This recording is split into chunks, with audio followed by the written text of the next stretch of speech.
And we have our Roger Nichols, who is our Columbia River Gorge newscaster.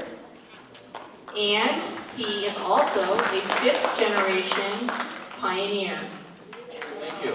And then may I also introduce Emily Reed, who is a sixth-generation pioneer and a brand strategist, and from the city of Mosier. So, Roger. Thank you. Welcome everybody. Glad to see so many people out with so many other things going on this Saturday night in town. And remind you, we are here to uncover the truth, or at least what passes for it this time. We're not here for gotchas. We're here for discovering, differentiating among the candidates. That we understand that all of you will be, as members of the Democratic Party, queuing to the Democratic Party platform, as we said in an earlier candidates night. We don't want somebody to just repeat the platform like everybody else say me too. This is designed to spread out the differences between you so that people can make a good, solid choice when the time comes. So here's what we're going to do. We have them draw cards, and that means a random seating order. We have, we have 7 main questions of 2 minutes each. Each candidate gets to answer each question, and each time we'll start with a different candidate. So that everybody gets a chance to be first, everybody gets a chance to be in the middle, everybody gets a chance to be at the end. And we also have, thanks to Emily, 3 fun questions in between, which will be limited to 1-sentence answers. But they're cool, so you'll like them. All right. So, let's see, what else have we got? I think we will, anything else? I think that it's time to start there. So we will start at this end. You want to introduce the candidates?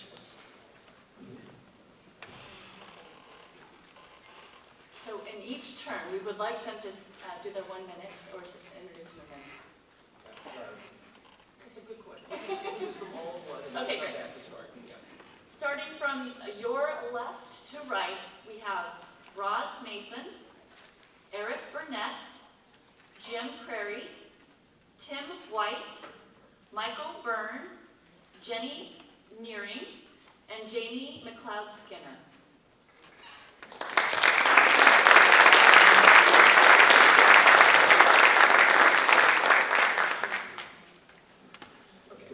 It's time for introductions. We're each going to start in this order and head that way. And each get 2 minutes to do that. And the podium is up there. The mic is yours. I'm sorry. We do have a timekeeper in the audience. Look straight down and you'll see the yellow and the red sheet. There we go. The yellow is the warning caution sign with, 30 seconds left to go?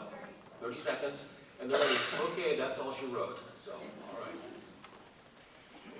It is a pleasure to be here. I'm Roz Mason.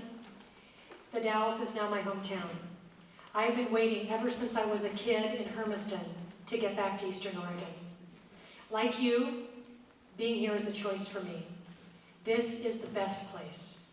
Our rural lifestyles east of the mountains here are very special, and the voices have not yet been as lifted up as they're going to be.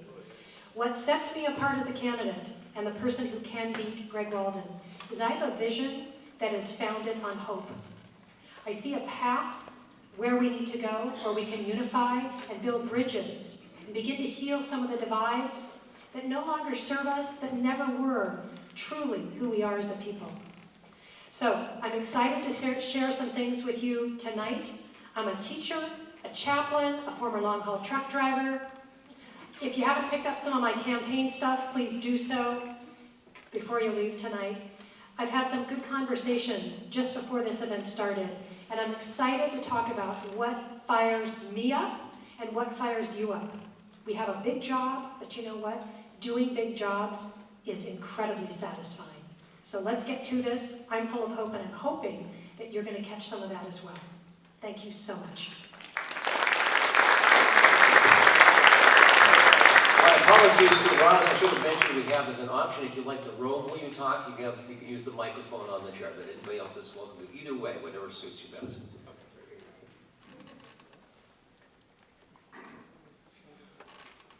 First off, thank you very much for coming out on a warm sunny evening when there are all kinds of other wonderful things you could be doing in the sunlight. This is really a lovely day, and we haven't had a lot of them for the last few months. Thank you very much. My name is Eric Burnett. I live in Hood River. I live on Sherman Street, a couple blocks from Greg Walden. I've known him since I moved to the area in about 1991. And a few folks have heard this story already, but there's a big reason why I'm in this race. I took an early retirement from my job to either work on somebody else's campaign or to run against Greg Walden. This was in May of last year, about a year ago, right when he was writing the Obamacare repeal language that would have knocked, at that point we thought 25 or 35,000 of his own constituents off of health care with no viable alternative. It turned out actually to be much worse than that, or it would have if it had passed. The thing I noted is every time I would walk downtown, I'd walk past his house and the right front tire on his pickup was halfway flat. He wasn't coming home. He wasn't talking with his constituents. He didn't appear to care. And it was that one thing as much as anything else that knocked me into this race. A little bit about me. I'm a California Maritime Academy graduate. I was a ship's officer for a number of years. Came ashore. I worked on infrastructure for the Columbia River, basically getting deep draft ships, most of them loaded with corn, wheat, or soy, into and out of the Columbia River. And finished up working as executive director of the Oregon Board of Maritime Pilots. I'm in this race because I believe that a progressive voice is going to be the one that is going to win this election. I look forward to talking with you further about that. I think that's going to come out. If you're known by the company you keep, the folks who have endorsed me are Revolution, the Bernie Sanders Group, AFL-CIO, Teamsters, United Food and Commercial Workers Union, and Jamie and I share an endorsement on from the Working Families Party. So, thank you very much. Pleasure.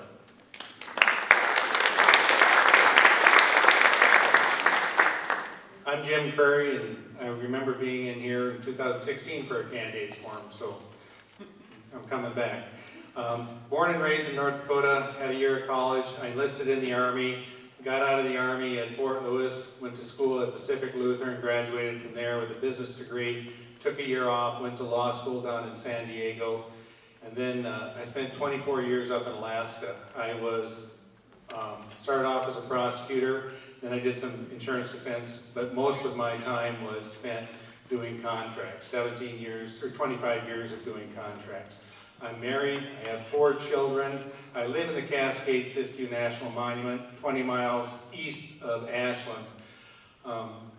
Reason I got into this thing was big money in politics drives me crazy. And what I'm for is campaign finance reform. I am taking money only from individuals. I'm not just talking the talk, I am actually walking the walk. And it's been very, very successful. When I get to Congress, the only people I'm going to be representing are you, the people that live in Congressional District 2. All Greg Walden's big dollars, special interest, corporate donors, they're going to have no answer when they call. So the other thing is, my motto is, don't criticize unless you think you have a better idea. So if you go to my website, and this is my card, and I tried to give it to everybody, but if I didn't catch you, you can pick one up on the table out there. Whenever there's an issue, I propose a solution. Here's what I would like to see done. It drives me nuts when people just talk in broad platitudes. So I put forth a solution that I would like to see. I will hang after this is over. I will answer any questions. If you have questions later on, my phone number is on this card. Give me a call. I will answer your call. Thank you.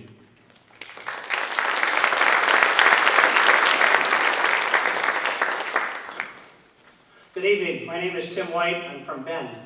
A little bit about me. I have a background in economics and an MBA, both from Indiana University. I spent 33 years with the Chrysler Corporation, where I rose to the ranks to become a Division Chief Financial Officer. I have been focusing from the beginning on how to win a general election, not the primary. It's a risky strategy because you don't get past primary, the rest is a moot point. So I've been focusing on what are the issues, what are the concerns that will bring 100,000 people from the other side to our side. Without that, we don't win. To that, last Tuesday, Eric Burnett and I went to a forum over in Prineville. It turned out to be basically a Republican candidate forum. We were the only 2 Democrats in the room. It's quite interesting. But we talked with them. They were polite. They wanted to know what we were standing for. We talked about jobs. They are aware that the kids are leaving the district to find livable employment. We talked about Social Security. They're aware that almost a third of our members are on Social Security, and Ryan has threatened to cut it. They wanted to talk about regulations. They figured Democrats care more about regulations than their livelihoods. That's an issue. And of course, it was the Patriots organization. They wanted to talk about guns and the Second Amendment. I said, I assure you, I will protect your rights for your guns if you will honor the right that I have to go find out and how to stop these killings. We kind of agreed on that. The only thing that did not come up was health care. Of course, Eric and I brought it up because it's an important issue. But health care is something that's a $3 trillion industry. Thank you, pharmaceuticals, health insurance, doctors, and hospitals. Do you think $3 trillion is going away without a fight? No, it's not. So, if you want to lose in November, here's what I suggest you do. You find a candidate that goes healthcare, healthcare, healthcare, and we will lose. I'm the option. I hope you choose it. Thank you.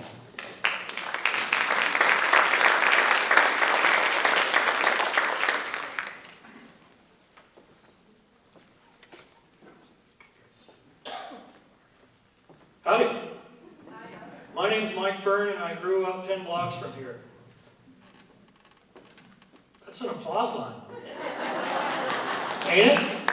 Okay, I've actually been having a hard time here, and the reason why is I went to school here.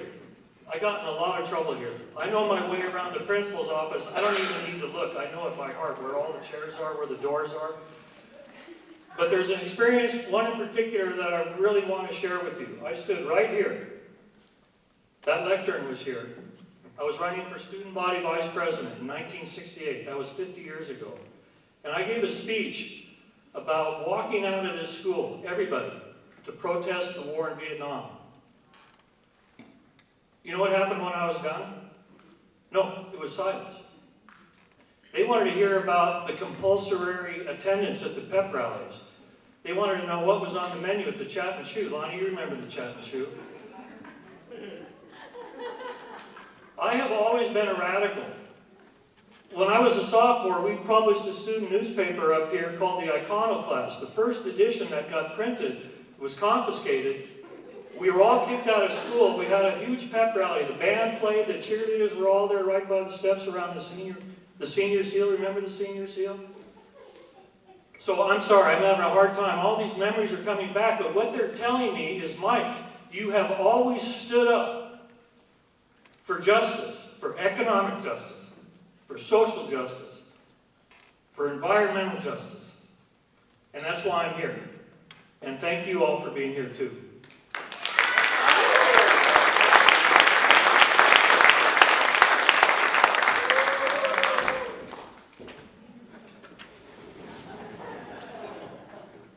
You're always in trouble, Mike. Telling you.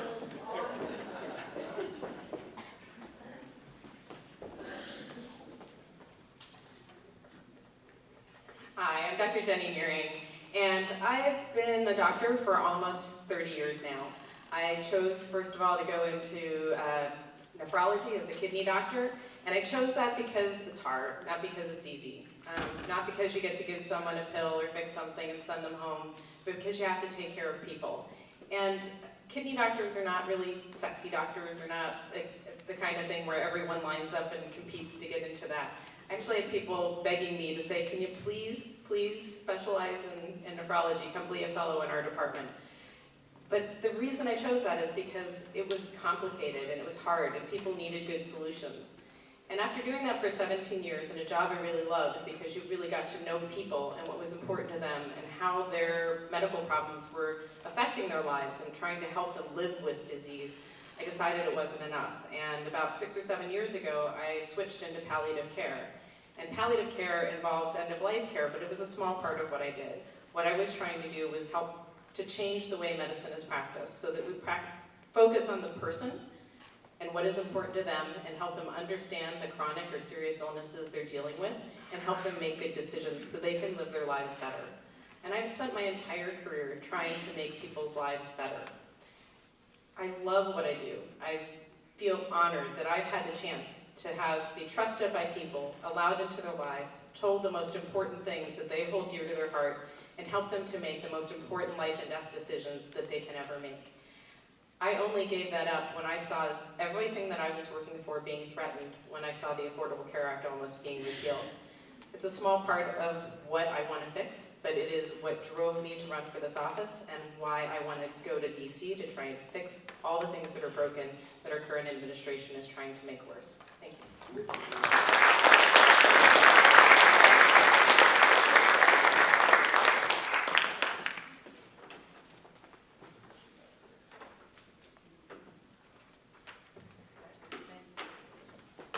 There we go. Good evening, everyone. My name is Jamie McLeod-Skinner, and I'm running to represent you in Congress. Thank you so much for the organizers, all the folks who put in effort to make tonight happen. It's a lot of work. I have a lifetime of public service, and I'm bringing to this role. My background is in engineering and planning, regional planning, and also in natural resource law. I've worked in water is the main, and local government are some of the main professions I've had. I got into this race because people around our district are really hurting. And I work with everything from refugees to low-income folks to folks who are struggling to get by, helping people make ends meet. And based on the past 10 months of traveling throughout our district and meeting people throughout our district, hearing their concerns, and really hearing the issues that span across the aisle, I've developed a platform that I've talked about a lot, and it's now been incorporated into a lot of stories about investing in infrastructure. Because it's the economic development piece, the physical infrastructure, and it's the moving beyond the barriers that keep folks from moving ahead, which I refer to as social infrastructure. The physical infrastructure is things like housing, the #1 issue throughout our district. Things like internet access and net neutrality, so we can have economic development in our small communities. Things like our energy grid and transitioning to renewable energy. Things like transportation systems and our social welfare, education, healthcare, and safety. And I'm very proud to have been endorsed as a daughter of a teacher, endorsed by teachers as well. This is a winnable race, but we need to focus on who can connect with folks throughout the district. My own background, I finished high school in Southern Oregon, my mom taught in Southern and Central Oregon, and my wife's family's been ranching in Eastern Oregon for over 100 years. We're now living in Terrebonne, and I like to say based in Terrebonne because I'm spending so much of the time on the road. But it's really about coming together and making things happen for our district. I look forward to tonight's conversation.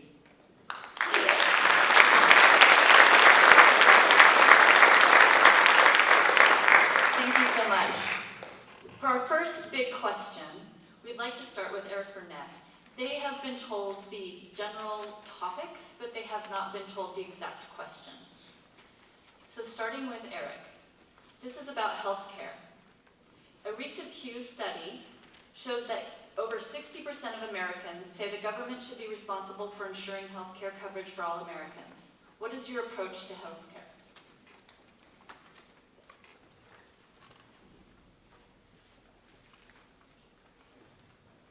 I agree with 60% of Americans, very simply. My approach to healthcare is this. There is not a litmus test as far as Medicare is concerned. There's a litmus test as far as healthcare is concerned. Everybody needs to have healthcare, period. You need to be able to get into a doctor's office so you're not forced to go to an emergency room. Okay, this is pretty simple stuff. We need to put a stop to medical bankruptcies, personal bankruptcies driven by medical costs, and we need to actually start to see life expectancies go up again. How do we do this? Folks, it's Medicare for all. It's there, it works, it can scale up, and we can do it within 5 years. One of the things that you'll hear from me going forward is that the one sure way not to meet your goals is not to set them. So here's the goal. Everybody has health care in 5 years. Everybody. We can do this. The rest of the world's figured it out. It's time for us to do it. There is no reason why not. Furthermore, I want to say another thing too. We have entrusted the health insurance industry with this responsibility. We said, figure this out. Get us health care. Figure out how to do it. They failed. They get health care to the people that guarantee them a good profit margin, but they don't get health care to all of us.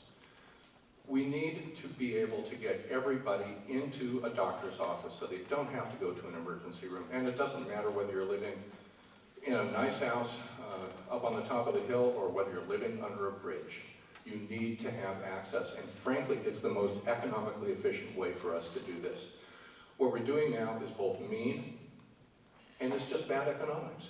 So yeah, everyone gets health care. It's called Medicare.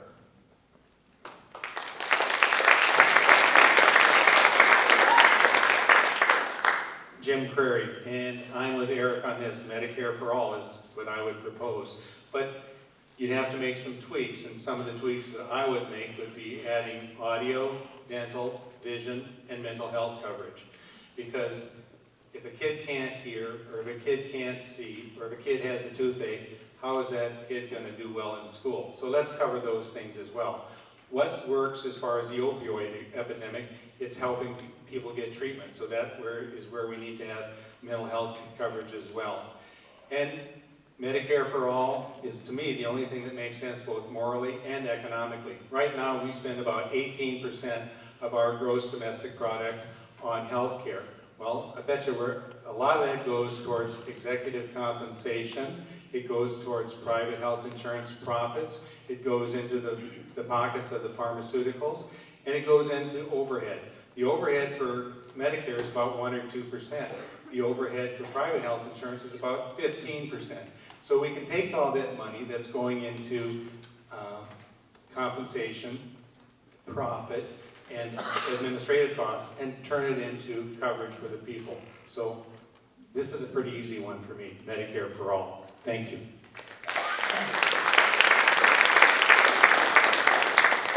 Well, we do get along with each other because we mostly agree with everything. What Eric and Jim said, I can't disagree with. But I have a little bit different twist on it.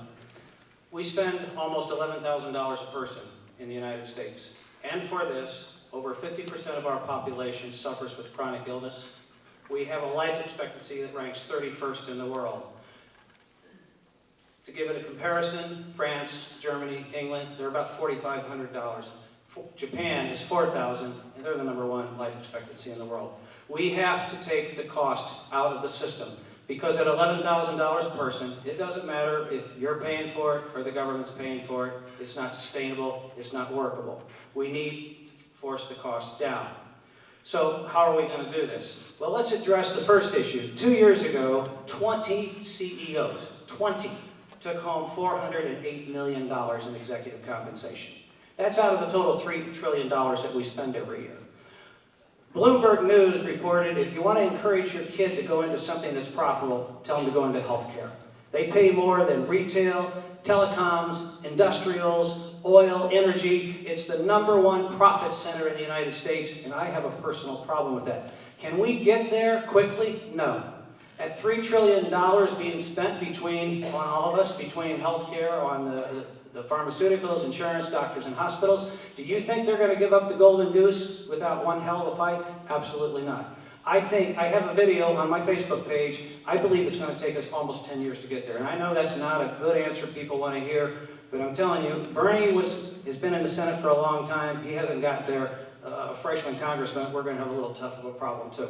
So, yes, I want to see us get to Medicare for all. Initially, I'd like to see us Medicare to 55 immediately. You've already been paying it for 35 years, and corporations are getting rid of people. At the time you get 55, your life expectancy is done.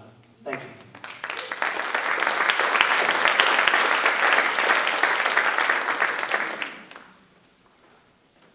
That was a softball. What was the question? 60% of the people agree that we should have a single-payer healthcare system delivery in this country. Well, I agree. Okay, thank you very much. But I got to make use of my 2 minutes, and I'm lucky I'm sitting right next to Tim, who's my finance guy. He's got all the numbers, and Jenny's going to follow me, and she's a physician. She has all the numbers on the other side about, we've got the numbers, and we've actually got the healthcare over here. But what I want to talk about, because this is my experience, I'm the client. I'm the person that needs health care. The way our system, we'll just assume that we're going to fix it. Now, Jim has talked about a moonshot for energy, to get off of fossil fuels. If we have will in our country to actually accomplish something, guess what? We can, if we believe in ourselves as Americans. We went to the moon. 1969, the year I graduated from high school. A moonshot for healthcare, a moonshot for energy. Do we want it? Do we need it? Absolutely. But what are our nation's priorities? Greg Walden, is it time to bring up Greg Walden? He spent 8 years trying to repeal Obamacare. And then he gets his big chance. He's the chairman of the Health and Energy and Commerce Committee in Washington. It's his big job. The bill was so bad, even Donald Trump called it mean. And guess what? He gave up. Now they're not even talking about it. He's talking now about opioids. So they're holding all these meetings. What's happening? Nothing. You know how many people die every day from heroin overdoses? 60. What did he do today about it? What's he going to do tomorrow about it? So the system's broke. The system's rigged. We need an effort that's going to come from any one of us, some elected official that's going to come in there and say, okay, it's our turn. Thank you.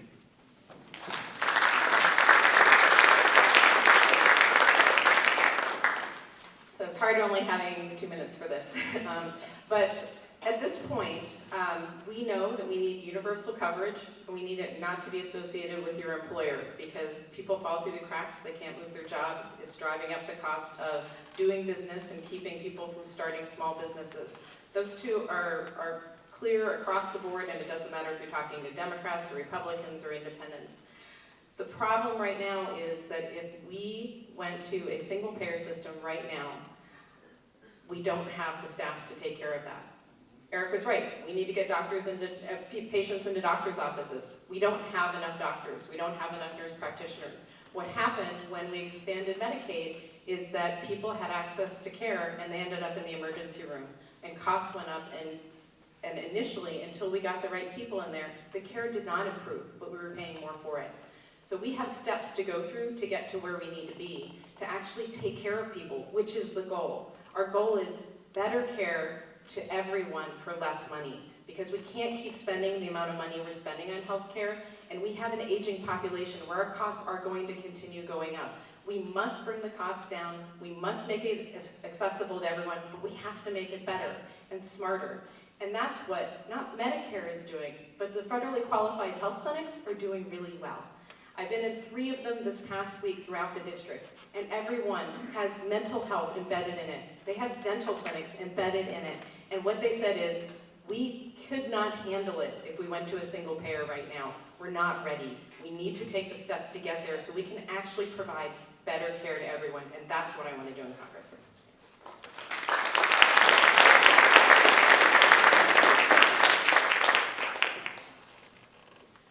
I want to tell you a story on this and why it's important and why the urgency is there. And it has to do with my mom. So my mom's on Medicare. She only has the real basic system. She can't afford the bells and whistles. And whenever she needs health care, she really struggles to find it because doctors get paid less under Medicare. Doctors get paid less under Medicare. So when we talk about this system and we talk about people's needs, we have to move forward under a system like Medicare, a single-payer system. I mean, I agree with Eric and with Jim on this one, and we need to move forward quickly. A good friend of mine from graduate school, a woman named Gabby Gifford, said her proudest moment in Congress was voting on the ACA. That took tremendous courage from folks in Congress at that time, and it was a bold step forward. That's what we need right now. That's what people in our communities need right now, because people are hurting desperately. The incremental approach, there are reasons for the incremental approach, and it's not about providing folks in need with health care. Now, the way I talk with folks around this issue across the aisle is I talk about 4 ideas. I talk about essentially a combination of what Eric and Jim were saying, that everyone gets it, physical and mental health care. The second is managing costs. That's essentially the single payer discussion. But you start out with a discussion of managing costs, because when you're talking to some folks across the political aisle, some of the buzzwords trigger a negative reaction. Talk about the quality of care and care for the caregivers. Because we're seeing issues for our nurses that they're facing. There's all sorts of challenges that we need to incorporate into this discussion. But with those 4 ideas, we get people on board with those 4 ideas, we can move this forward. But there's an urgency here, and that's a distinction in what you're hearing. There's an urgency here we must move forward on. Thanks.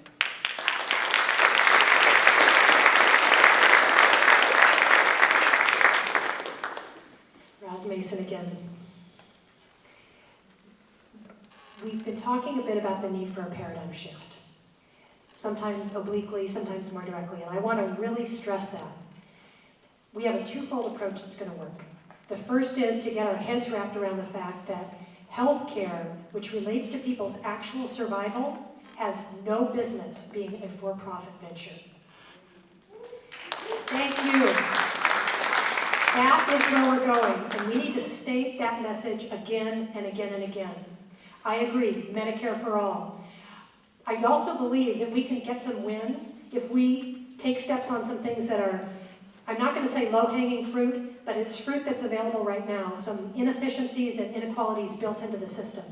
Things like allowing Medicare to work with the pharmaceuticals to negotiate for lower cost. If we were able to lower pharmaceutical costs by 15% over a decade, that's a savings of $600 billion.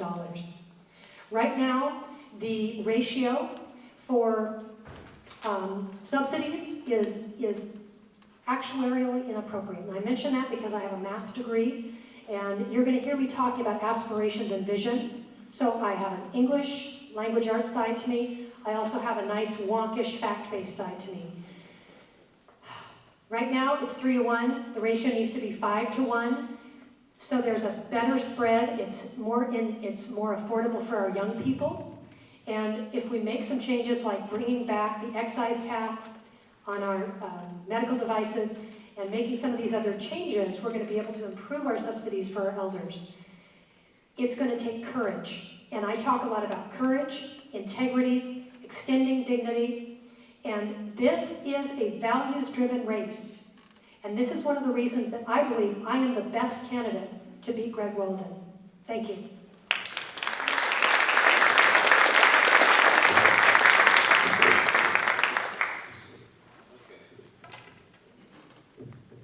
You'll love the professionals have problems with the microphones, that's right. All right, we'll start with Tim on this one. Jim, sorry, Jim and T. You really look like a T there, okay, all right. According to the Oregon Climate Change Research Institute, climate change will undoubtedly affect the water cycle and forest resources in the Pacific Northwest. Which of the environmental programs that have been taken away in the past year would you bring back, or what new ones would you introduce? On climate change, I haven't signed a whole lot of pledges, but one pledge I did sign was to support H.R. 3671. And H.R. 3671 says we're going to get off of fossil fuels by 2035. And when Mike said that I've talked about a moonshot type program to get off of fossil fuels, that's exactly what I'm talking about. Getting off of fossil fuels by 2035 would be super aggressive. But if we had the right leadership in Congress, and if we had the right amount of drive, we could do it. And here's how I would do it, either with a carbon tax or a cap and trade. The other thing, cut the subsidies to oil and gas companies and use those savings to encourage tax credits for renewable energy, wind, solar, hydroelectric, geothermal. Electric vehicles. You know what? My dream would be to see everybody driving an electric vehicle that gets, that's been charged with renewable energy. I'm driving a Prius Prime, and it's the first 30 miles are electric. I'm getting about 60 miles to the gallon. But we could do a lot better than that. And all of a sudden, we wouldn't have oil trains running through Mosier and being derailed because people wouldn't be driving cars and trucks that need oil and gas and diesel. So those are the things that I would like to see. A national program to get off of fossil fuels by 2035. Thank you.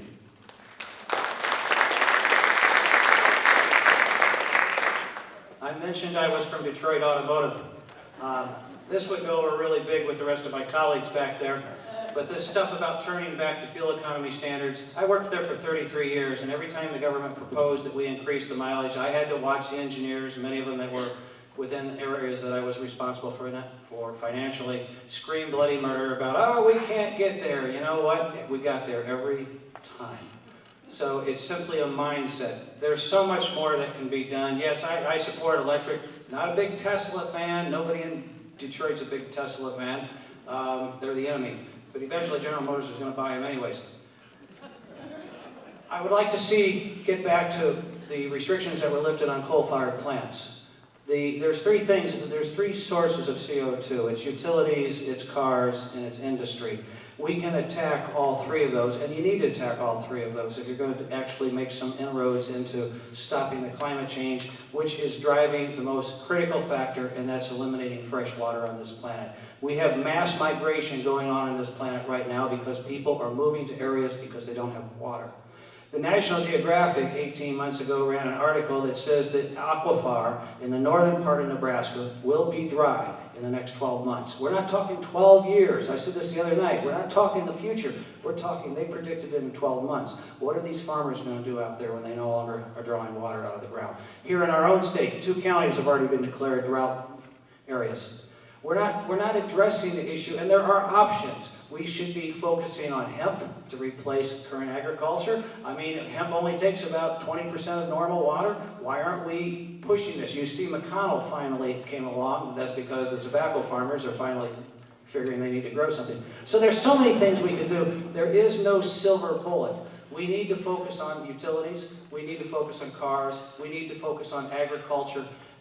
Americans like the silver bullet. Can't you just make it easy? No, this is not an easy one. This is going to take a holistic approach, and if we don't face up to it, the silver lining is Mar-a-Lago is starting to flood on a regular basis.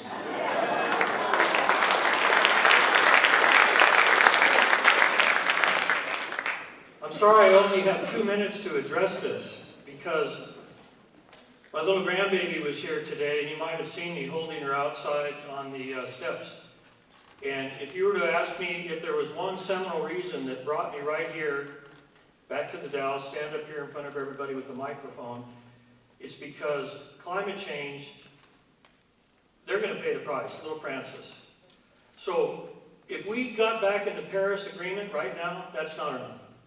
If I eliminated or greatly reduced my own personal carbon footprint, that's not enough. We have to figure out some way to mitigate the effects that we're already feeling. The climate has changed. Carbon sequestration is got to have something to do with it, and this is interesting. I'm glad, like I said, I'm glad I have 2 minutes to talk about this. But we've got to find out a way to get carbon out of the atmosphere. The Warm Springs tribe, they closed their sawmill down, sold all their equipment. You know what they're doing with that timber, with those beautiful forests? They're getting paid to sequester carbon. It's part of that cap and trade. It's the carbon tax. Some big polluter in California is paying Warm Springs to not cut their forests. We've got to do something. Okay, so there's a few things. Tim talked about the CAFE standards, the fuel efficiency standards. Regulation breeds innovation. We can solve these problems. See, I made a few notes here.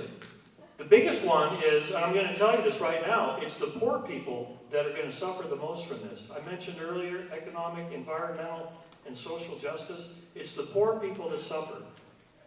They live in the neighborhoods that are the hottest, the most polluted. That all gets worse. If you start looking at the literature, it is so alarming. What have we heard about the Gulf Stream that's slowing down, that's going to cool off Ireland, my ancestral homeland? I mean, are my 2 minutes up? I'll let Jenny carry on. We're just getting started here. This one is definitely one of those ones where you can just kind of add us all together, because on all of this, everyone is saying all the things that we all want to see happen. I do think we need to recommit to the Paris Accords, because this isn't a problem we can solve by ourselves as one nation. We need to commit to the world that we are ready to do our part to be able to help solve and figure out how we're going to deal with global warming. The other things that we need to focus on as a nation are, we're talking about how we need to change our infrastructure, and the infrastructure changes have to be conversations about what does transportation of the future look like, and how do we do this so that we are emitting less carbon? And that doesn't mean just going to clean energy to fuel our automobiles, but how do we use less of them? How do we get ready for this growing population? And how do we be okay with an increased population density so that we're not sprawling around and depending on increasing transportation and the contribution we have to the environment?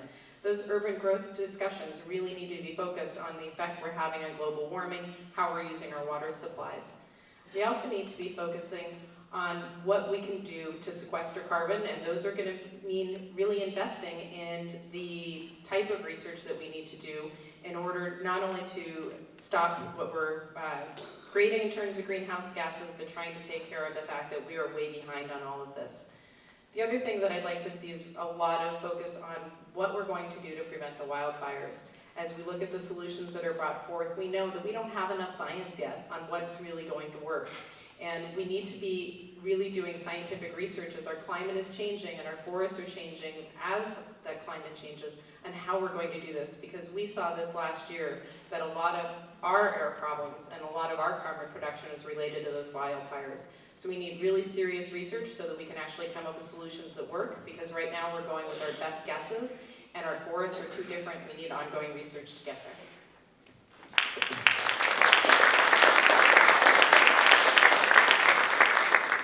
I served on a city council for 8 years, and the city owns its own power utility. And I took over a leadership role in pushing to increase the renewable portfolio for the city. It was important in terms of the future investment in our community. It was also just good business sense. Lake County, for example, in our district is on, fully dependent on renewables. It makes good business sense. What I would do is I'd bring back actually the tax credits that would allow incentives to partner with business so that we could bring down some of the, address and bring down some of the emissions.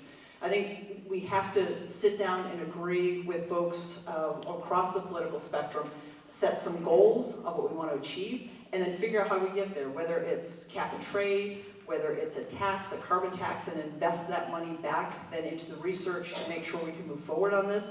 There are many different options we can be looking at, but the key point, this goes to something Eric was saying earlier about healthcare, is we have to set clear goals, agree on those goals, and then bring the experts in to try to figure out how to get there. I served on the board of Sustainable Silicon Valley for several years, and we're working with the most innovative folks in the country, in the world, who are coming up with ideas on how we could move forward. Back then it was more this issue of batteries so that we could balance out the energy wave of renewables, so wind and solar, it would come in big waves, but you'd also have to kind of capture that. And Tesla, I hate to say it, has taken a big step forward. They actually have a battery that's being used in Australia right now. So it's investing in that research, and then making sure we're using our resources wisely. Again, my background's in water. The dropping groundwater table is a huge issue in several of our districts. Water conflicts are huge, from Klamath through really throughout the country. And so making sure we're managing our resources wisely so that we don't result in some of those conflicts.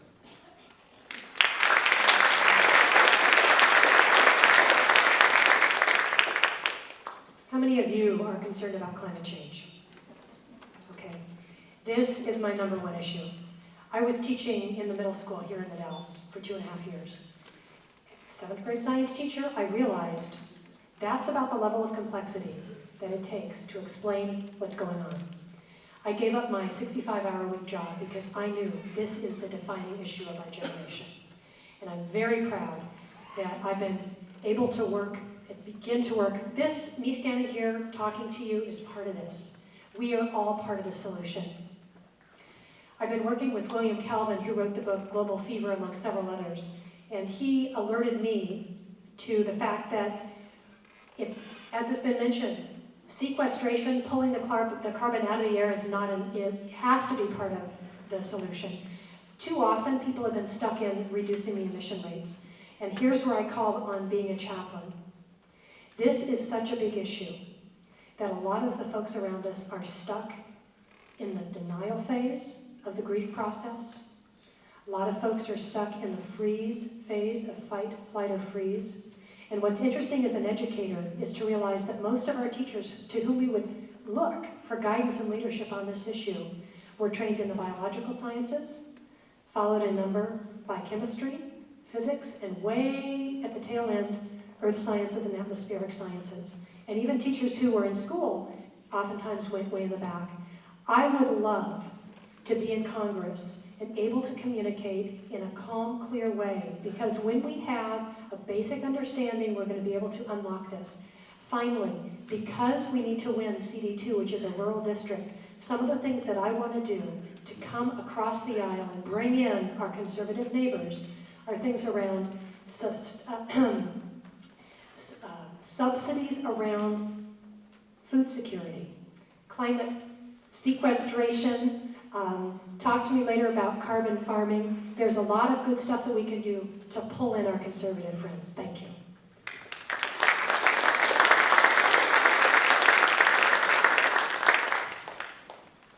Okay, I kind of take this one personally.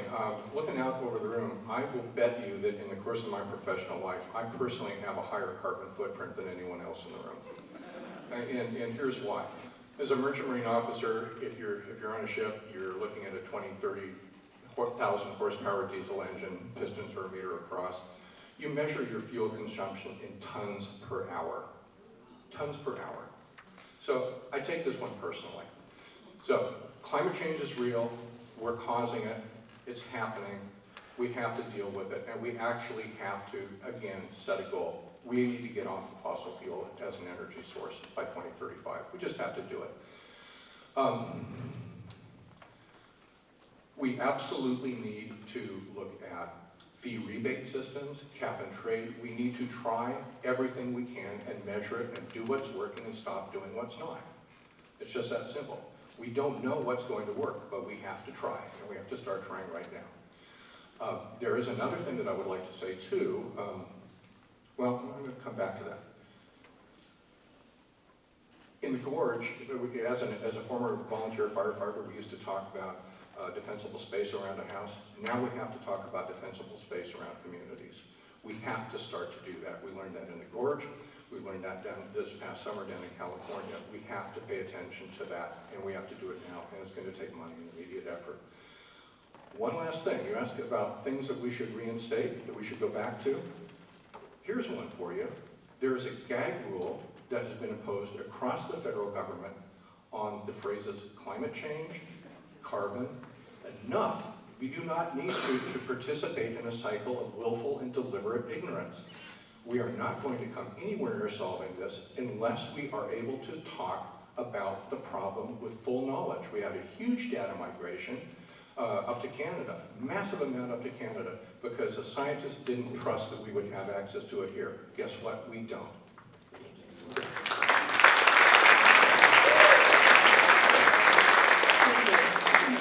Tim, you will have the next big question. That's our surprise questions. But before we do that, we'd like to add our first fun question, which they have been given in advance. But this is outside of the. So if you could start and pass it down. One sentence each. Can you please each tell us what would surprise us about you?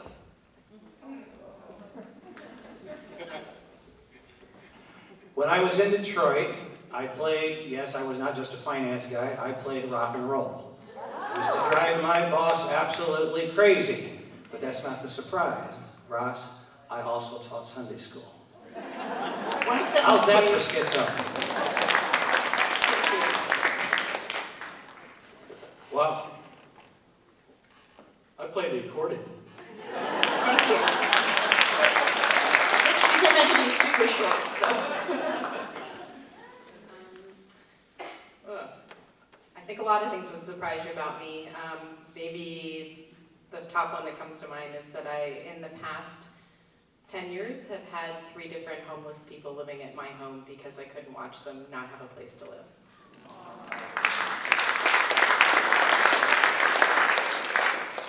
I climbed Mount Kilimanjaro as a kid.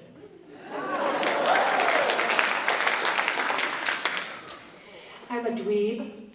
I play the oboe. I love badminton, and I use golly non-ironically.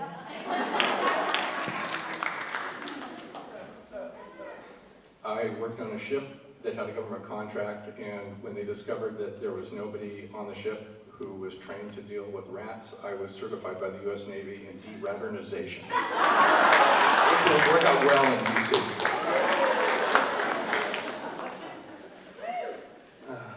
My wife's nickname for me is Dudley Do-Right.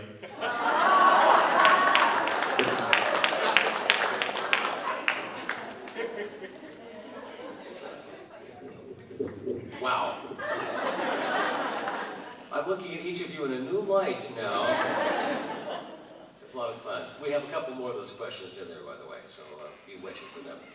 Okay, I think we'll be back same again to start with for this question, and this is, rural Oregon was hit harder by the recession than the urban areas, surprise, and a recent report shows that even after 7 years of uneven economic recovery, Oregon's rural counties remain below peak employment.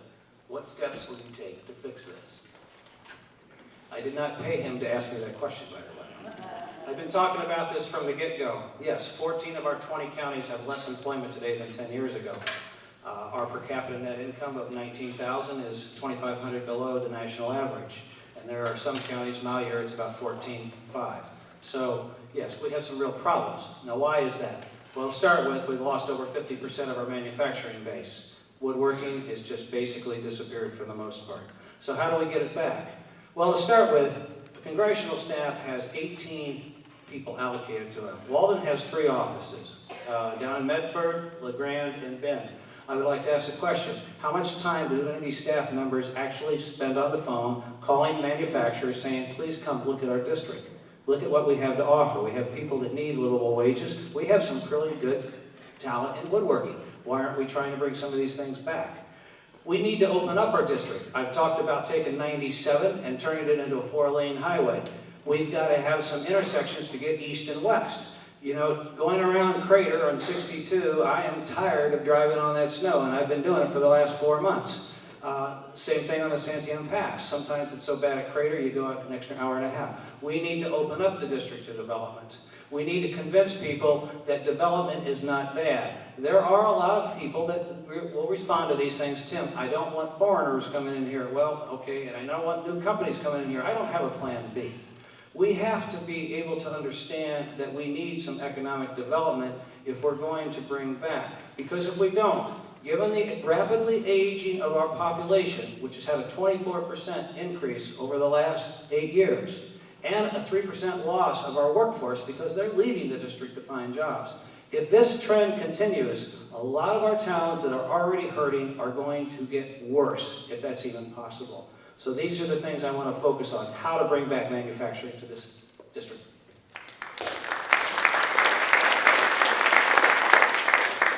So when I'm elected, I'm going to hire Tim. Because he has the numbers. He has a plan. He understands the infrastructure.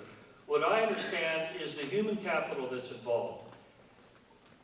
For me to drive around in District 2, which has been one of the most tremendous experiences of my life, running for office and actually seeing what's out there, there is so much opportunity. There are so many resources. There's one thing missing: hard work and initiative. As Democrats, we're always talking about incentives. How can we get somebody to do something by making it easier for them, to give them a tax break, to make the playing field more level? All it takes is the ability to work hard. Everywhere I've gone in this district, in Burns, for example, there's these guys renovating one of the oldest buildings in town. And these 2 old guys, my age, Tim's age, they're out there doing the work. And I stepped in. Where are all the young kids? They don't want to work. There's so much work here, nobody wants to work. So last week, I spent the entire week, I'm a union bricklayer, and I teach in the union hall, I teach apprentices how to handle stone. I had the pleasure, the absolute pleasure of working with 7 young people, 3 women and 4 guys. These people are not afraid of hard work. They want to work. They want to build something. The future is bright if you want to build something. Who's having trouble getting a remodeler up to your house? There is tons of work out there. You just have to be able to do the work. And where it's going to start, Tim's talking about infrastructure on roads. I'm sure someone else is going to talk about education. It's got to start with education. I'm a union instructor, trade schools. This is what we need to do. We have to emphasize the value of work. It's not just the economy, it's the fact, it's your quality of life. If you build something and you're tired at the end of the day, that's a good thing. Thank you.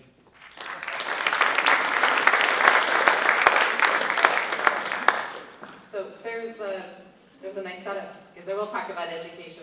As we look at the opportunities throughout this district, and they really vary, as driving around over 9,000 miles so far, what I've heard from all of these areas is we find a new opportunity and we develop a new business opportunity, but then we don't have the right people trained for it. And what we're seeing is the community colleges coming together and saying, let us offer the skills that we need so that we can grow the talent here so people can stay and take those good jobs here. And those partnerships need to be fostered throughout the district. So we know that the education needs to be there, but we also need the rural broadband infrastructure to make sure that they can get those educational opportunities when they don't have a community college right there or an extension. We've seen this in so many places where the educational opportunities from preschool all the way up through college level classes are really enhanced. We don't want it all to be computer-based, but we need to be able to enhance it, especially in those more rural areas. And we have specific things that you really can't bring in a whole class for that, but you need to be able to rapidly bring people up to speed. And we're usually looking at people where this is not our 20-somethings. These are the people who saw themselves displaced from their last job, and they need to learn new skills in their 30s or 40s to be able to be ready for that next new job. The other thing that we really need to be looking at is what is the, and I'm going to get back to healthcare, what is the effect of healthcare expenses and the cost of this on small businesses being able to establish themselves? When I was talking to a Chamber of Commerce director, he said, you know what, I want my employees to have healthcare, but my costs go up so much every year that I'm not sure how I'm going to provide it next year. I can't even calculate this in. And we need to make sure that those small business ventures have access to healthcare from themselves and for their employees so that they can attract and build and be innovative in our rural communities. Thanks.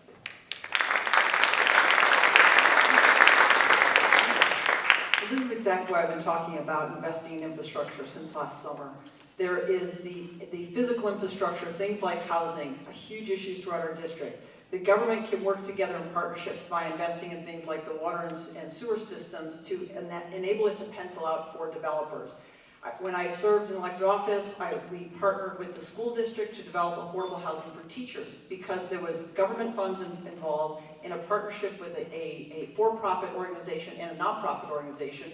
We were able to keep the cost low so that the community could then recruit and retain teachers. The other things, net neutrality and broadband access and investment in broadband. It's a huge economic development tool throughout the district. One of the biggest issues in John Day, for example. The renewable energy we spoke of earlier, those are good paying jobs. The other thing is taking away the barriers. The first one starts with education. So I've been promoting a program that would be an exchange of public service for college education or trade school. The young folks I've talked to are really excited about it because it gives them an opportunity to get access to college or trade school without going into debt, but also to get that work experience so that they can build their resume and it's an investment in the future for us. The other things, safety is part of the social infrastructure that we need to develop. It's addressing the opioid crisis, which actually often goes back to housing as well. I've been talking about this broad, expansive approach because our problems are not in silos. And I get that because I've worked in government, I've worked as part of, in communities all my life and building healthier communities. And by the way, I work full time while I serve on the city council.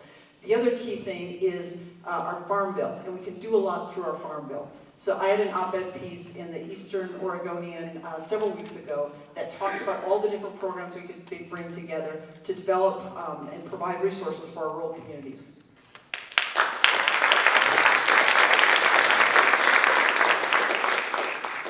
How many of you know we have one of the nation's top sustainable technology programs right here at CGCC? This is something to be proud of. And as a teacher, I talk to my kids about what's next. And I know a lot of them don't know about it or they're not thinking that this is a place to stay. I'm really excited that on the 19th of May, I'm going to be going to Portland for the Regards to Rural Conference, which is talking about how we actually, boots on the ground, move forward with reindustrialization of our rural areas. We need tax incentives. You heard some really clear, good policy suggestions, and I support those. And there's another piece here, and this is coming from the folks who are in the trenches doing this work across Oregon. There is an element of feeling like we're not part of the picture. I talk a lot about rural dignity for that reason. Part of what we need to do is overcoming that inertia and that sense of paralysis. I mentioned it earlier regarding climate change. We need a story. We need a story that's going to give dignity. And I believe that what's happening around climate change and our need for climate change security can be that story. I'm really proud that when I went to the state platform convention for the Dems a month ago, I was able to get a plank added to the Democratic platform acknowledging that climate change is actually a security issue. And that's a tag, that's a way of looking at this that's going to reach out and connect with rural conservatives. So I think what we need to do is say, look, it's in our interest to support rural communities because they are part of our nation's food security network. It's in our interest to help with housing because we need our qualified workers here and to provide career technical education so folks can stay here. Tax incentives for big corporations to have branch offices in some of these smaller towns. We know from a security standpoint that decentralization is the way to go. This is the story. Thanks.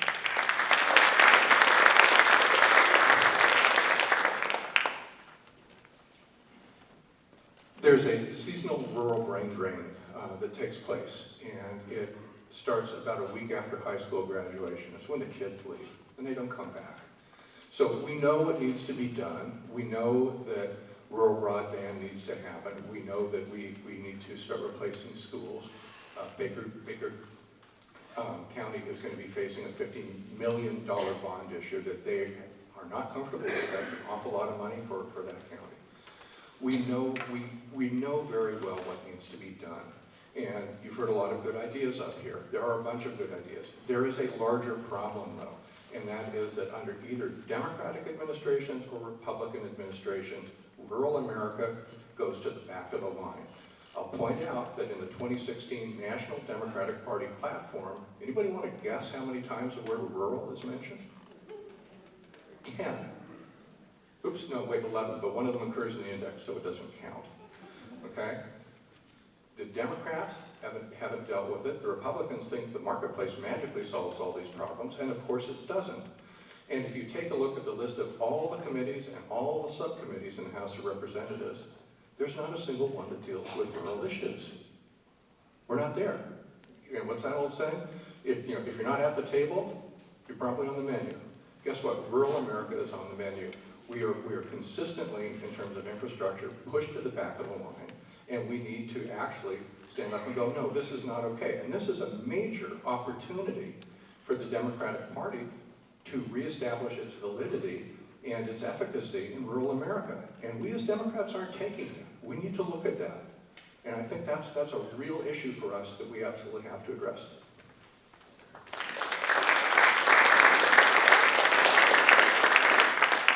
So how do we bring good paying jobs to rural Oregon? I'm old enough to remember when the interstates went across North Dakota, and the guys that worked on the interstates owned their homes, they were able to take vacations, they were able to put their kids through school, they were able to save for their retirements. Those are good paying jobs. Those are family wage jobs. So I'm for something that everyone's talked about, and it's actually supported by unions on the left and the Chamber of Commerce on the right, and that's let's fix up our infrastructure. We have such a backlog of infrastructure. It's over $4 trillion worth of infrastructure that needs to be repaired and refurbished. And I'm talking about roads. When I've talked to county commissioners in different counties, they don't have the resources to keep up with the maintenance on their roads. So roads that were paved are now turning into gravel. Just in Lakeview last week for a candidates forum, and some of the questions for the county commissioners were, are you in favor of supporting bottled water for county employees? And that's because the water in Lakeview is Obviously not very good. So let's fix our roads, let's fix our bridges, let's fix our water systems, our sewer systems. Let's bring high-speed internet to the rural communities. Let's fix our grid. Those are all family wage jobs. Now the Republicans are all great about, for the longest time they never wanted to borrow any money because they were deficit hawks, but all of a sudden they had no problem taking $1.5 trillion and putting it on the credit card to cut taxes for the wealthy and the corporations. Well, I would roll those taxes back, those tax cuts back.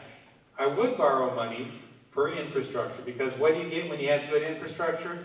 You not only have great family wage jobs when you fix it and repair it, you have good family wage jobs when businesses come in because of it. Thank you.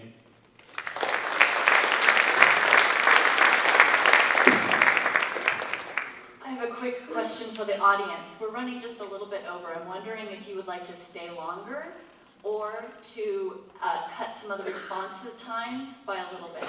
So can you raise your hands if you'd like to stay over or cut the response times a bit? Okay.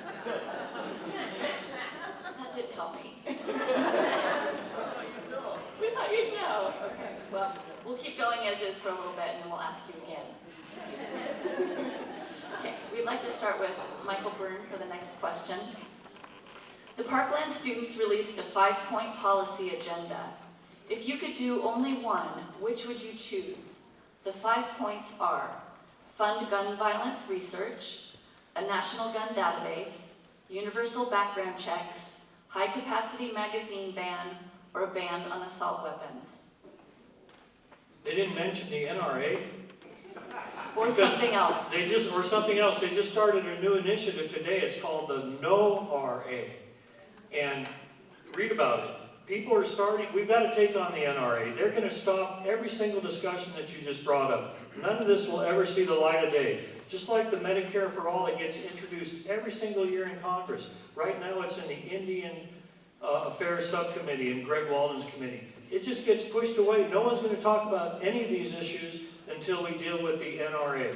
But as far as one, which one would you take? Let's take a poll. AR-15s. Raise your hand.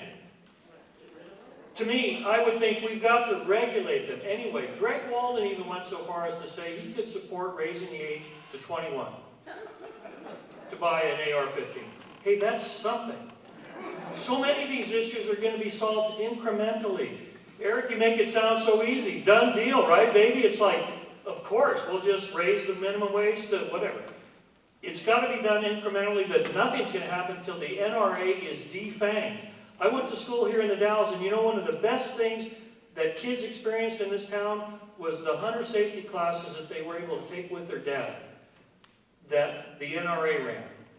And, Mom, I'm sorry.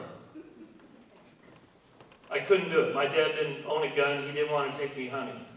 And it actually broke my heart. But hunter safety, gun safety, is that on the list of 5? It's such a big issue, but nothing's going to happen with the NRA standing in the way. It's like so many issues. And it's actually, there's only one issue in Washington. Actually, there's 3. Greed, greed, and greed. Thank you.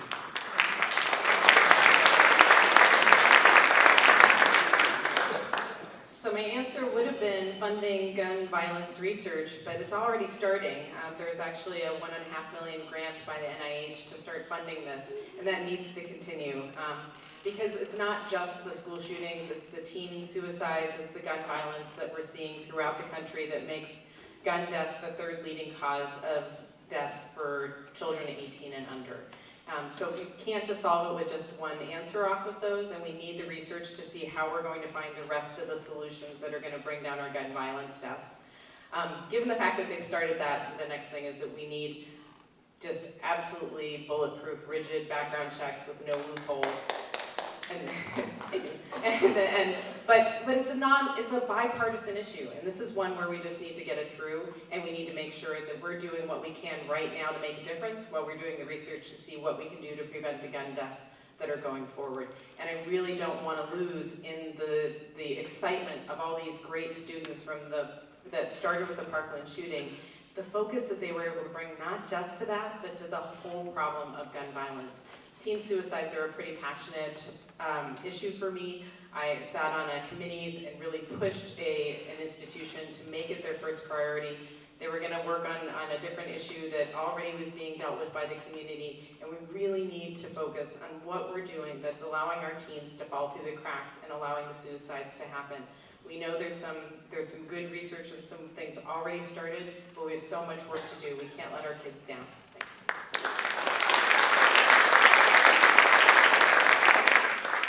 Of the options provided, I think my top would be the background checks, the comprehensive, no loophole background checks. I know those are really key. And I've got on my website, I've got a whole bunch of all the specifics of where I stand on this and my proposal. One of the other things I've been proposing is an investment in a school safety grant program that would go to schools, and school districts could decide how they would use it. And folks I've talked to in Pendleton have talked about maybe making more of a hard campus. That's something they moved forward on this last year. Folks and teachers I've talked to in Ashland have said they would use that money to invest in more school counselors, because they feel that kids are falling through the cracks, and that's the safety issue. Just yesterday, actually, I was with students at Bend High who would participate in the walkout, and I was sitting down and just listening to their stories and asking them, if you could talk to members of Congress right now, what would you say to them? And there were a list of things they had. We actually sent out on social media a list of a bunch of things that they had mentioned. And a lot of, from the common sense things to the shock, the fact that we're not doing this, we're not taking care of them as adults. The most gut-wrenching thing that I heard was from a young woman who said, I'm afraid to go to the bathroom sometimes, because if I'm in the bathroom and there's an active shooter that comes in, I'll be trapped. So she says, sometimes I don't go to the bathroom because I'm afraid. These are our kids. How badly are we failing? Now, how do we do this? We start with ideas. We bring both non-gun owners and gun owners to the table. We talk about our tradition in Oregon, and we have a hunting tradition, but we separate out that from this military-grade weapons, and we talk about common sense. We bring people into this. I've been in classrooms, actually, including here at this school, but I've talked to students from across their district about safety, about their concerns. These are things we need to deal with, and we need to listen to kids on this.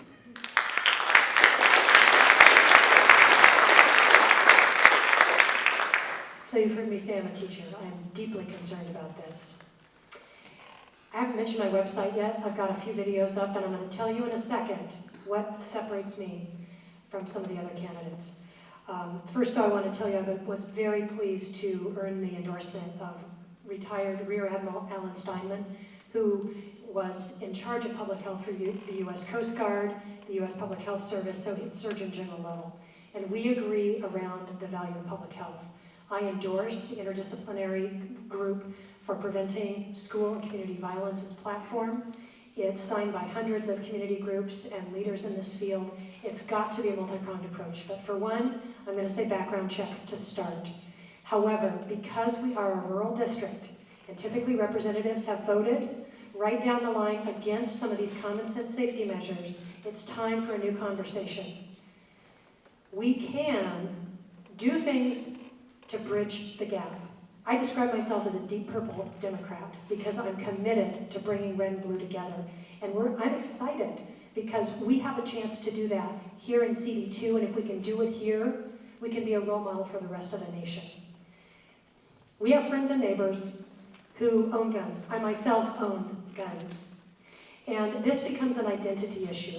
So we absolutely need all of the recommended public health measures, and we need a trust-building process to ensure people that we are not doing the same old thing of running roughshod over the rural voice and not taking time to listen.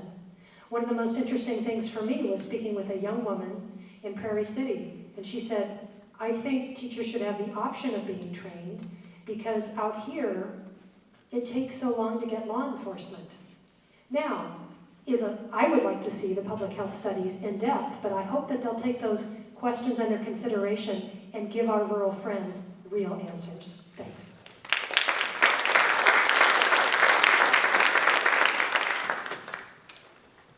Okay, with with all due respect, the Parkland students didn't propose to pick one. They said, do all of this. That's what they said. And I think that's got to be the starting point. I will say, though, that again, what's the high-level goal here? We know that we have an absurdly high and a heartbreakingly high rate of firearms death in this country, higher than pretty much anyone else in the world. The policy goal should be to reduce that by 2/3 in the next 10 years or so. That's what we need to be aiming for. We're going to have to try a bunch of things, we're going to have to measure them, and we're going to have to see what's working and what's not.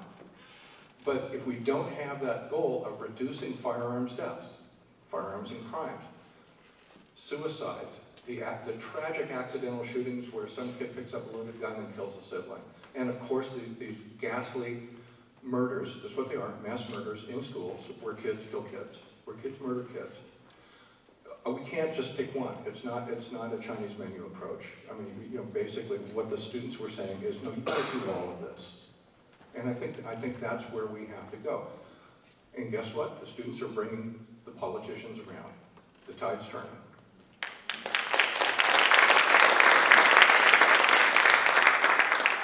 Let me give you a little of my background. I started hunting when I was 12 years old, and I still hunt. I own 2 rifles and a shotgun. I still own them. When I was in the Army, I qualified with an M16, an assault weapon. So I'm someone that owns firearms, uses firearms, and is comfortable with firearms. And personally, I'm in favor of an assault weapon ban, universal background check, magazine size limitations, because who needs, thank you. And after the Parkland shooting, I sat down and I wrote a letter, a snail mail letter. It wasn't an email. And I sent it down to Parkland and I said 3 things. I said, 1, the Republicans are going to try to wait you out. Don't let them do it. I said, you need to register and vote because there is the power. And the other thing I said is, be specific in what you want. And I don't know why they did it, but I'm really pleased that they did it. Because if you just say, we need to change something, that means nothing. So when they give specifics, that's really good. So let me tell you, if I had to choose one of them, I would choose a universal background check. Because right now, you can buy a firearm from a private party, you can buy a firearm through the internet, or you can buy a firearm at a gun show, and there's no background check. That's a loophole you could drive a Mack truck through. That's a loophole that needs to be closed. But I'm with Eric. You know what? We should do all of them. Thank you.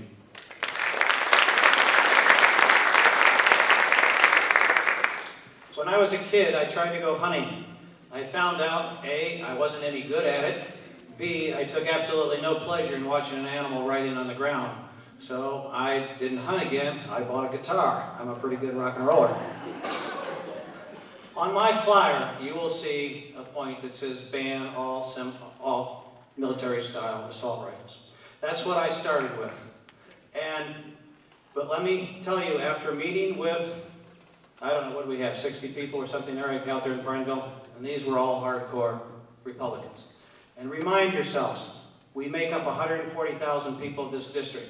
Republicans are 190, independents are 150.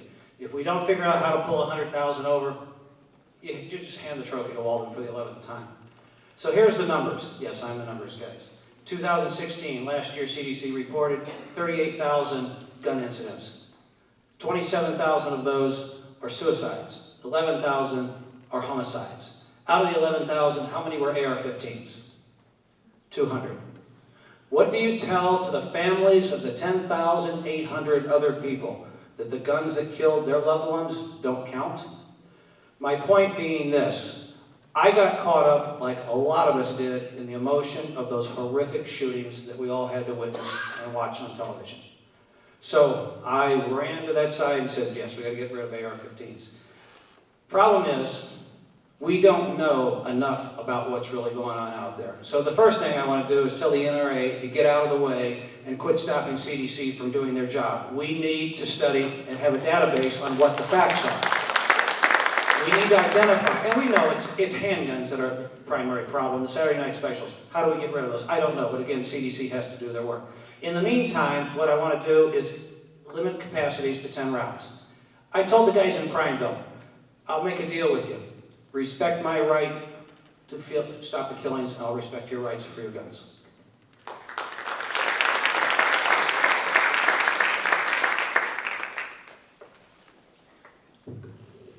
Fun question time here. Again, we'll come back after that to Jenny again for the next serious question. What is the best book you've ever read?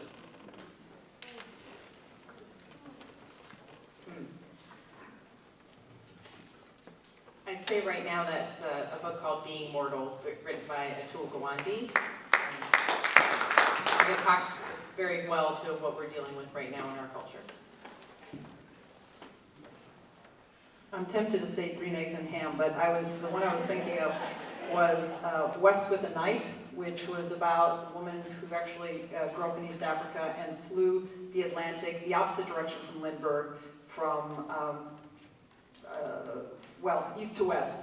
And it was against the wind, and she actually, it's a fascinating story, but she had to switch over her fuel tank before her plane took a nosedive into the ocean.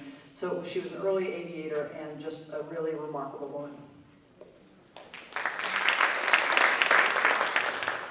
I'm going to say a book called A Failure of Nerve by the father of family systems theory and chaplaincy, Edwin Freeman. And this book takes the ideas of chaplaincy and working with people in high-stress family groups and puts it on the political level. And that's what I want to do. It's what I can do and am doing. And here's a takeaway. The leader is the calmest person in the room. And that's why I believe somebody who's a teacher and a chaplain who has none of those expectations that we have of what a politician does or is, that's the paradigm shift. Thank you. Keep it short. Keep it short. 2 years Before the Mask by Richard Henry Dana. I read it as an 11-year-old, and it's one of those screwy things that sort of shaped my life. Here's this guy whose eyesight was going bad and had to go do something else, and sailed around in the 1830s to the California coast and then back again. Also turned out, as I found out later in life, that book sort of spawned the American labor movement. Who did that? Yeah, pretty cool, huh? I've always liked military history, and I've always liked personal stories. Roll Me Over, it was written by Ray Gantner. He was 30-year-old Phi Beta Kappa. He went in the military in '44, and it was talking about from when he landed in 1944 September until the end of the war. It was just very, very good. Thank you. George Orwell's 1984. Written in 1948, it predicted the total loss of personal privacy. It predicted the total spying on us, two-way communications. It predicted fake news. It's exactly what's happening today.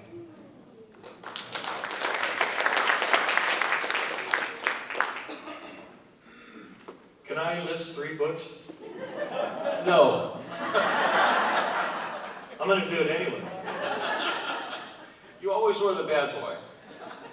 King James Version of the Bible. All Quiet on the Western Front. Atlas Shrugged. In no particular order.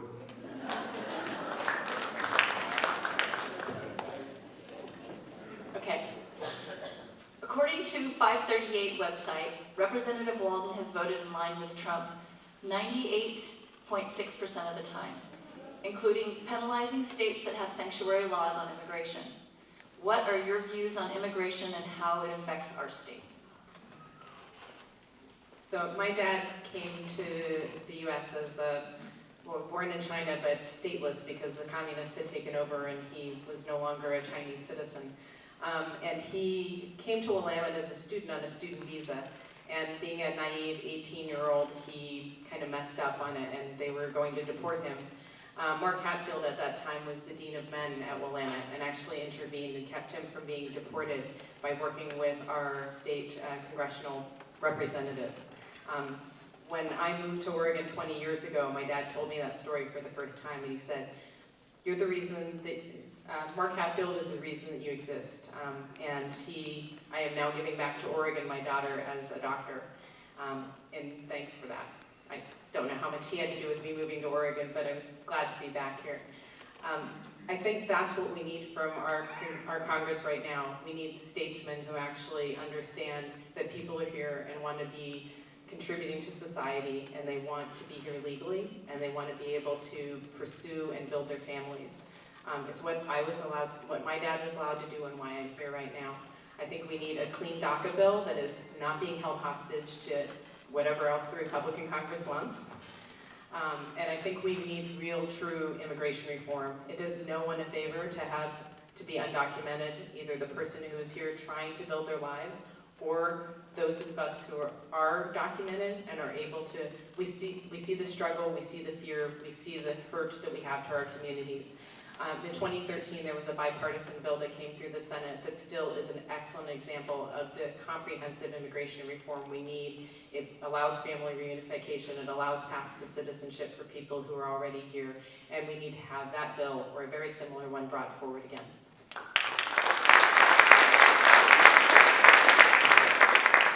Actually, at the end of the economic development question, I wanted to add our need for immigration reform because it's critical for our district, whether you're talking about the fact that right now our government is terrorizing families, or you talk about the fact that our ag sector desperately needs immigration reform to keep our economy strong. So DACA is an issue that we found, it was very interesting actually in our conversation in Lakeview. We found even self-proclaimed conservative Republicans were like, yeah, that's a no-brainer. So it was a no-brainer to begin with. Folks who were raised as American are American, let's recognize that. But in terms of immigration reform, what I'm looking at and talk about is a path to documentation. Because we've got some folks who want a path to citizenship, to go through the naturalization process. We also want some folks who want to be in a guest worker visa program. And I was speaking with a very smart immigration attorney in this area, who's in Hood River. I can't remember if she lives in Dallas or Hood River, but she was talking about the need in our immigration reform to include ag workers as skilled labor, because right now folks are listed as unskilled labor. Just that one small step, and then providing opportunities for, again, a path to documentation. Now, we have folks, our friends across the aisle, who say, we're a nation of laws and they broke the law. So I'll say, yes, we're a nation of laws, but we need to be a nation of just laws. Because we've had folks who've been working here for years, members of our friends and family members of our community who've been paying taxes, and there's that whole thing about taxation without representation, but who've been paying taxes. And so I say, sure, that if folks broke the law, let there be a financial penalty, but I also think it should be offset by the taxes you paid in the past. That's fair. So someone's being recognized and penalized for breaking the law, but also they're recognized for the taxes they've paid. Let's build a community we can be proud of across the spectrum, regardless of political party. We all care about our families and our communities. Let's work together to make them stronger.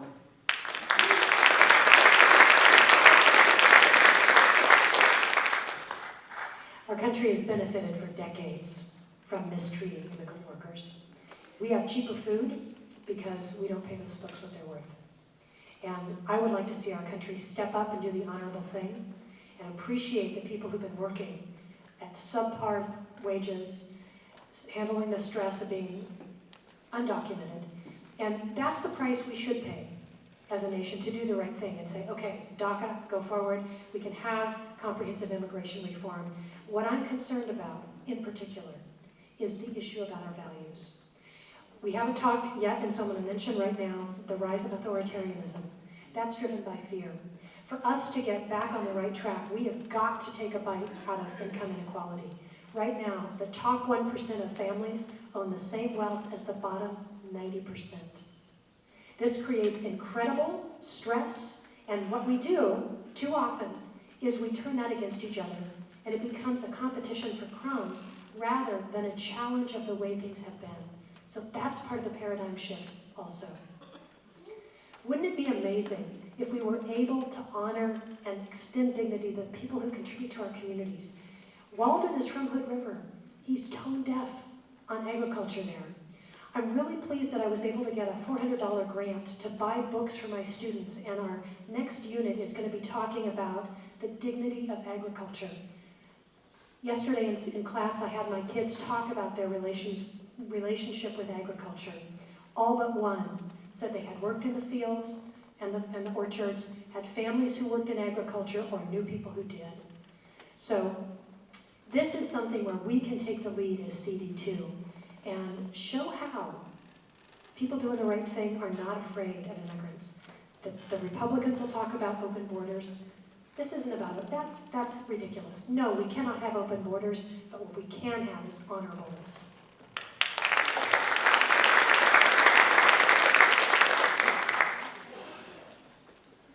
Let's step back and take a look at the overall context here.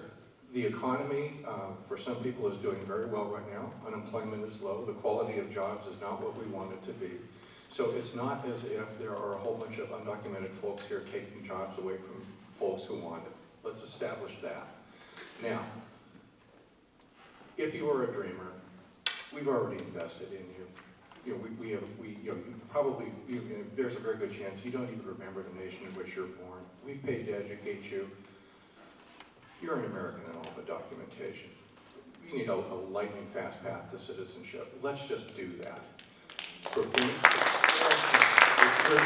not mean in this country, or at least we didn't used to be. Let's not be mean in this. In terms of other immigration statuses, I think there should be two parallel paths. One to citizenship, if you want it, or one to a guest worker status, so that you can come and go. You may not want to give up your Nicaraguan citizenship. You may want to consider that home, but you may need to work up here. Let's figure this out.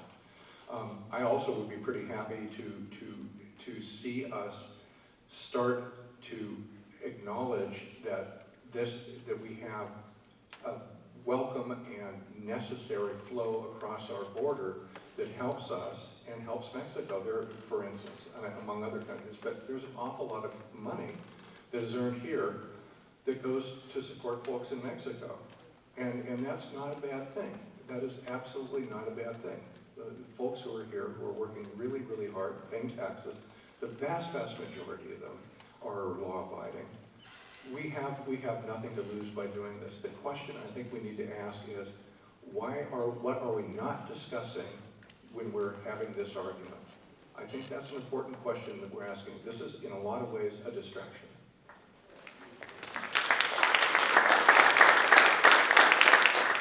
So the question is, what would I do about immigration? So first of all, on DACA, very easy. DACA dreamers are the same as my 4 kids. The only difference is on their birth certificate, they don't have an American city. They're American in everything but that. I would give them just like Eric, I'd give them a really fast path to citizenship. As long as there's no felony, give them a path to citizenship. We've educated them. They are an asset. We need to make them citizens. How about the other 11 million undocumented workers? I would do the same thing Reagan did in the 80s. If you've been here, if you paid your taxes, if you don't have a felony, I would give you a path to citizenship as well. But what Reagan did not do was solve the future problem. And so how do we stop from having this occur again? And why do people from south of the border come here? It's a 4-letter word, starts with J, ends with S, jobs. People from south of the border can make up to 10 times in the US what they can in their own home countries. So the magnet is jobs. How do we turn the magnet off?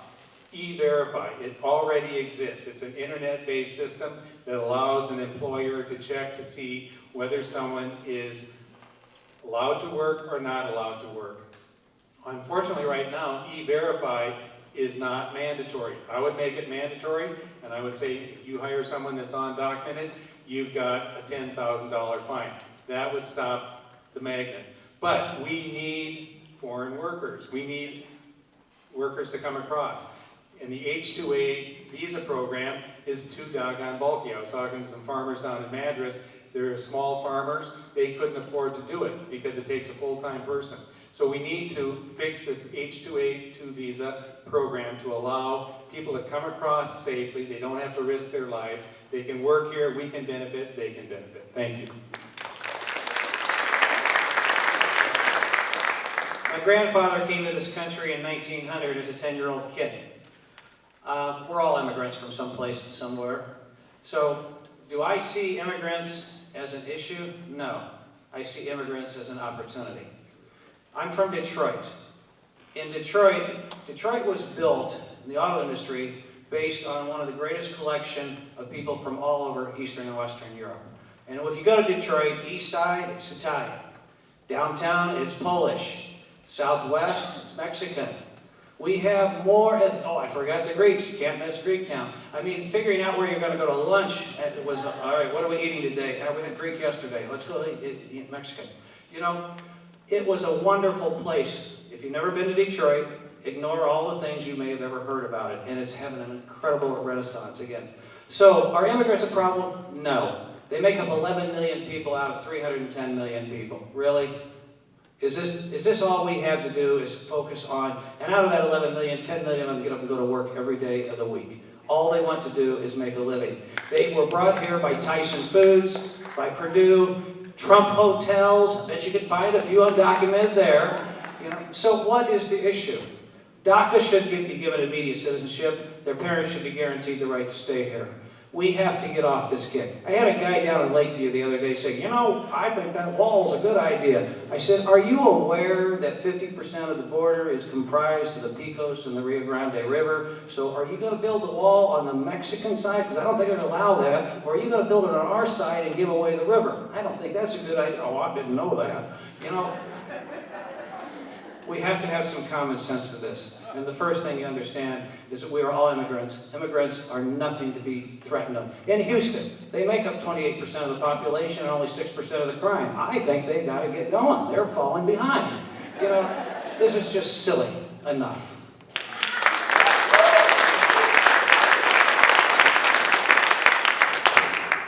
No one has mentioned ICE. And 2 minutes ain't enough. But welcome to the secret police. Due process, come on, forget about it. Can I just go for 2 minutes? But there's something I want to talk about, and that's Greg Walden. Can I talk about Greg Walden? This is his district. He was born in the Dalles, moved to Hood River. Do you think he would know something about the immigrants, the Mexicans, the Latinos that come here and work in the orchards? You know what his position is on all of this? Has anybody heard? Heard a single word? Well, you have to go to his webpage and find it. You know what it says? Return to country of origin. Great idea. So, I get in trouble a lot. I mean, I shared a few instances. Here's another one. I had a cool event in Hood River last week where we had live music. You know, we had free tacos. It was awesome. There was 100 people there, and I had the microphone just like I do now, and I was on a roll. And you know what I said? Greg Walden hates Mexicans. I lost the room again. What do you guys think, honestly? If he's not willing to lift one finger to help the dreamers in his own town, what do you think? So, Greg Walden hates Mexicans. I lost the crowd. They don't want to hear that kind of talk. I'm sorry. I'm going to say it again. It's going to cost me the election. Greg Walden hates Mexicans. And that is a terrible thing to say. So people started to defend him. Listen to this.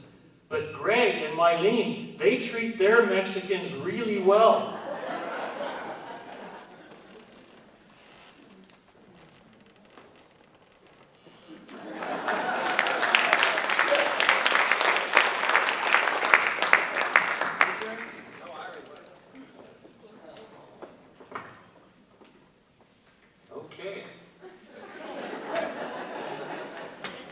politics, you never know what's going to happen. All right, for this one, this is the sixth of our 7 questions. According to Congressional Research Service, about half of our armed forces is outsourced to private military contractors. Tell us your thoughts about this. It's a bad idea. I also think the privatization of our jails is a bad idea.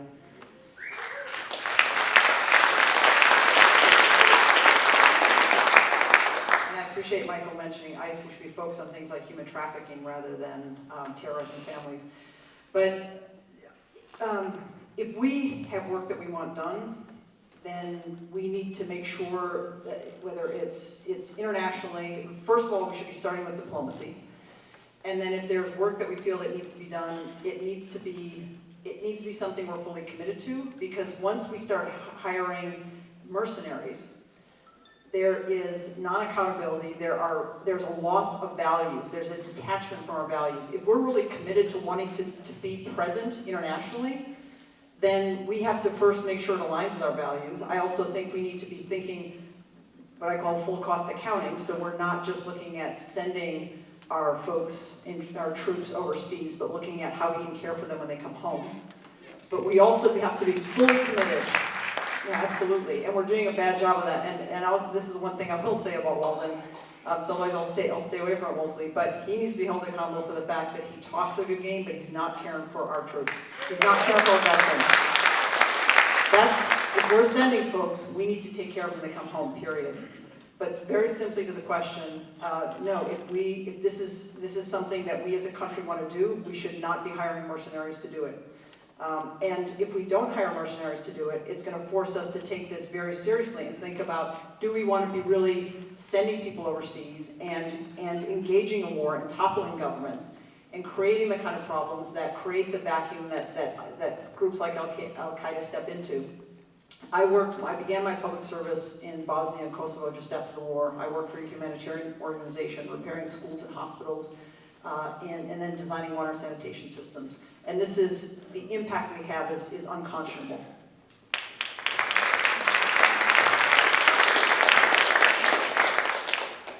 Maybe by now you've picked up on the fact that I'm very interested in security. I had the privilege of doing a practicum with an Army ROTC unit back in my first master's degree, and it inspired me so much that I went on and did a 1.5 years of clinical training for my chaplaincy in 2 VA hospitals. I was a commissioned naval officer because I expected to serve as a chaplain. They ran out of spots and I was too old, but I still take that commissioning oath seriously. There is indeed an honorableness that goes along with people who take an oath to serve and an accountability. We are failing our veterans terribly. I think we know that, and it is a travesty that Republicans who will beat the drums and wave the flag will not support our veterans in the care that they need when they come back. So, having sat with veterans and heard their stories, when we send people to war, that's an intergenerational commitment.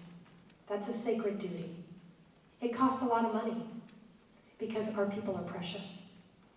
So I agree with Jamie, absolutely.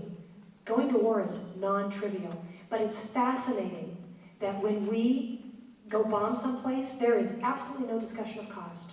Approximately $3 trillion for our efforts in Iraq.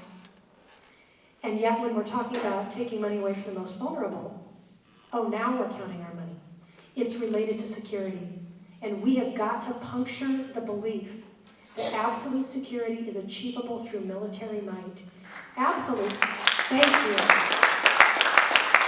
Real security lies in how we treat each other, our relationships, the health of our communities, and Democrats are the ones with that message.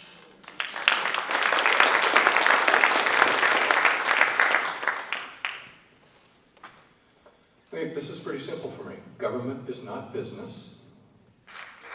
Government is not business. Citizens are not customers. And if we, as a nation, have certain responsibilities that we choose to fulfill, having a military, having jails, having schools, I don't want to see those privatized. I want to see our civic responsibilities under our civic control. Privatization across the board is an abject failure. It just is. It is not working out well for the people for whom it needs to work out most and best. So I think I would broaden that question out, actually, and say in terms of the military, look, we're 4% of the world's population, 26% of the world's economy, and last year we spent about 37% of all the money spent in all the world on defense.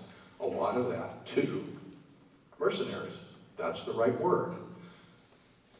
Let's cut our military spending, bring the money home, stop these foolish wars that we're not winning, and that we're just making our own lives impoverished and the rest of the world's lives hell.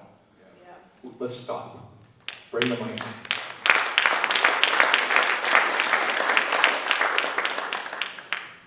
When I went in the Army, they still had the draft, and so in basic training I had to do KP, and in advanced training I had to do KP, and then they went to the all-volunteer Army, and that's when they started to get the civilian KPs.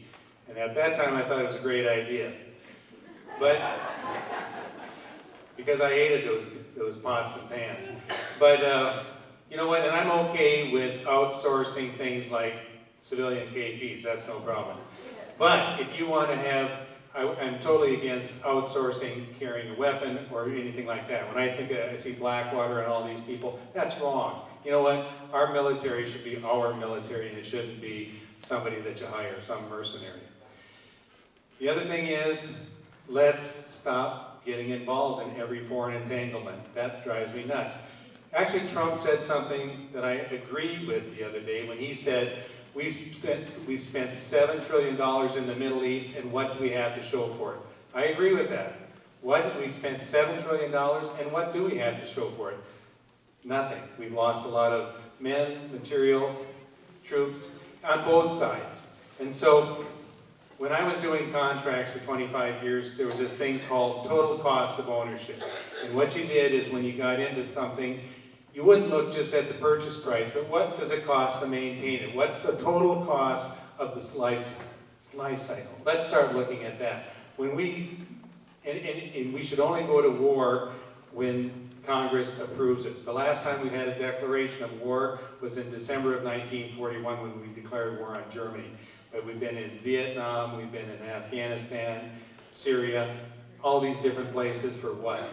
And I'm totally against that. And it drives me crazy when I see Walden have his picture with all these veterans and he never wore a uniform. Thank you.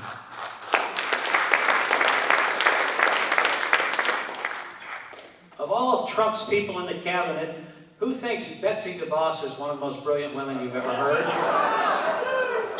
You know who Eric Prince is? Her brother. Same DNA. Eric Prince, Blackwater. Need we say more? Yes, we need to privatize this, don't we? You know, and then just this week we have the new Rear Admiral that's going to become the head of the VA, and the first thing he's going to do is try to privatize the VA as well.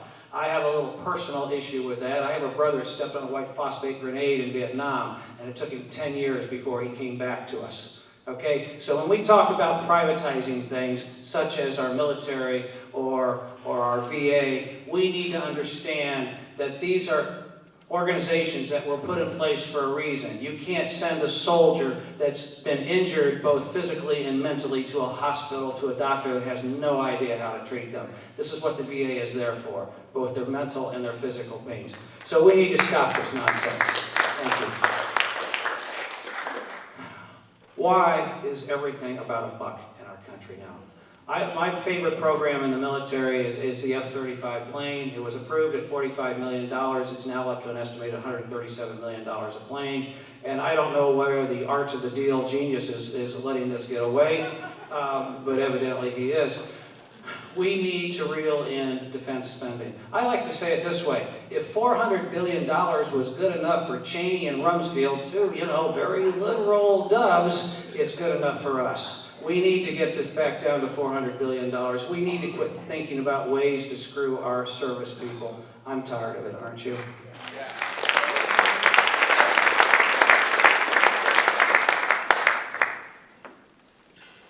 I don't know why I'm running for Congress if I couldn't get all our troops to come home to a hero's welcome now.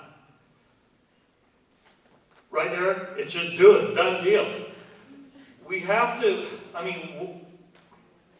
seriously, we can talk about all these policies, all of these issues, but that's just talk. What we have to do as a country, as a nation, find our collective soul. The three things wrong with government, they're all involved in this privatization schemes. Greed, greed, and greed. The military-industrial complex, all these wars we're fighting, it's insane. I'm not here to solve all our healthcare problems and this and that. I'm here to provide sanity. We have to have a revolution in the way we think, in the way we work, in the way we deal with each other, in the way we prioritize. Bring all our troops home now. Of course, I also said earlier that these things are going to have to take place incrementally, honestly, to get anything done, but let's start. Why do we have troops and bases in 80 different countries? We have 800 bases with active military in 80 countries. Why? You know, I don't have 2 minutes to go, oh my gosh, it's like, but I think this whole panel here with great answers, we all understand how the system is broken, it's rigged, the poor people get screwed. Who do you think these soldiers are that go over there and have to come back and deal with the VA, the broken system? You know, it's our friends and neighbors. It's not the people that roam the halls in Washington, D.C., the Millionaires Club. They don't have any idea about how it affects real people. This is going to go on and on. It's gone on and on. So I'm raising my hand. I'm ready for Congress because this has to stop.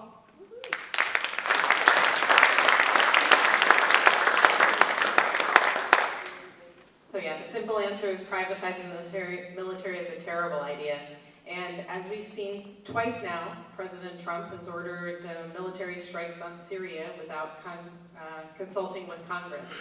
And we know that when Obama was faced with the same question, he referred it to Congress to let them decide. And I think we need to have Congress making these decisions, not making decisions that seem simple, seem easy, and are not really addressing our problems. And we need to get back to diplomatic solutions. We have let our state, well, I know we haven't, but our current administration has allowed our State Department to fall apart. We have been looking at the nuclearization of North Korea with no South Korean ambassador in place throughout this entire time. This doesn't give us those diplomatic options to even start discussing.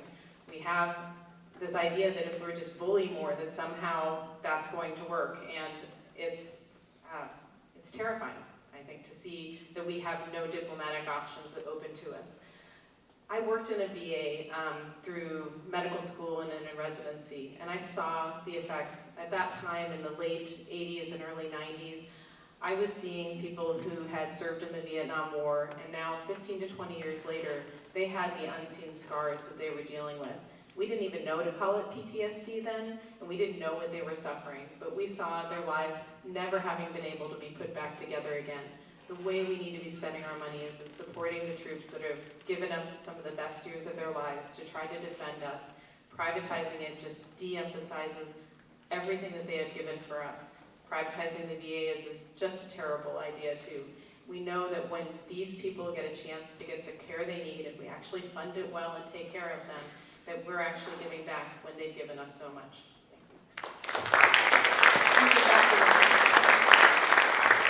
Thank you. This is another very, very quick question. Please don't stand for this. Just pass it on down. This question is, in 140 characters or less, tell us what it means to be a Democrat. I'm a Democrat because everybody is in the circle. And I'm a deep purple Democrat because I'm ready to take it to the next level. Okay, I'm going to quote James Carville, somebody I don't normally quote, but he said, the difference between Democrats and Republicans are that Republicans see this country as an economy and Democrats see it as a society.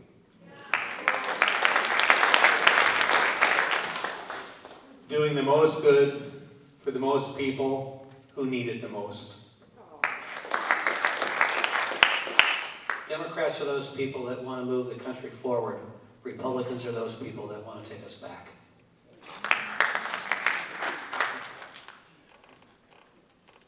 From each according to his ability, to each according to his need. That's the Communist Manifesto. Karl Marx. Hey.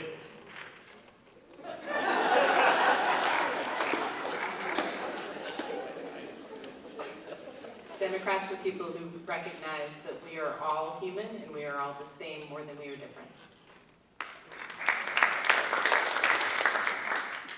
Democrats care about people. Now here's the secret. They're also the party of fiscal responsibility. Thank you, that was great. So 140 characters is a tweet, so you can imagine those at 2 a.m. coming out of their dream. All righty. Okay, we have a last question. We're going to run through this question. We're going to ask this time, because we're running kind of long here tonight. We can do it in 1 minute, answers for these, and then you'll get a 30-second summary, everybody, for a wrap-up, and we'll give it a start here. A 2014 study from Princeton and Northwestern, as well as several other studies that followed, confirmed that those with more money have more influence in our current political system. What a surprise. How do you reconcile the fact that you need money to get elected from the fact that donated money buys access to you? All right, so we've been talking a lot about paradigm shifts. Greg Walden typically wins this district with approximately 70%. And here's something else too. I'm willing to say this is going to be a tough race. That doesn't daunt me at all, because what we're part of is shifting that paradigm, and our strength is in our relationships. We are absolutely an alternative to the way things have been done. Yes, we definitely need finance reform. And you're going to hear from Jim in particular. I like what Jamie said about it in the past. There's some good ways to do that, but as usual, it comes from a shift in our values and a reclaiming of the best in ourselves. I've heard it said by a really powerful Baptist preacher, Trump is horrible for women. Trump is fabulous for the women's movement. And something similar has been happening here. In fact, I heard it from somebody just today as we were talking before this event, and that is, this has kicked us into high gear.